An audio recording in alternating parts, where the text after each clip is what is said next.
Lo posso ancora raccontare in questa trasmissione che si chiama Diversamente Veneto. Brillano gli occhi a Jesus Gomez, sul volto si legge la gioia di poter continuare a raccontare il suo viaggio tra i 574 comuni veneti.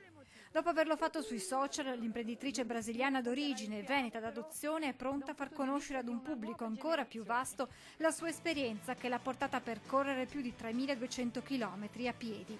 Jesus Gomez lo farà su Antenna 3 nella trasmissione Diversamente Veneto, che andrà in onda da domani ogni martedì a partire dalle 21:15. Scopro quelle cose che di più mi sono rimaste nel cuore mentre camminavo. Andavo a fare dei contributi apposta, a scoprire un Veneto diverso, un Veneto che è quello che ho visto con i miei occhi mentre camminavo. In studio insieme a lei in ogni puntata un ospite che racconterà il territorio veneto. Da un contributo un po' più storico, un po' più veneto, perché io mi sento diversamente veneta e porto in studio un Veneto vero, alla quale mi aiuta a raccontare il Veneto. Nel corso della trasmissione non si parlerà tanto delle tappe che Jesus ha percorso quanto delle emozioni provate. Il Veneto è bello nel suo intero, quello che fa la differenza sono le persone. A ogni posto c'è stata una persona che mi è rimasta nel cuore. La prima puntata, in onda domani sera, sarà dedicata al fiume sacro alla patria, il Piave. Lo raccontiamo su una chiave proprio generazionale, sulla nuova generazione, su quello che è stato la storia del Piave.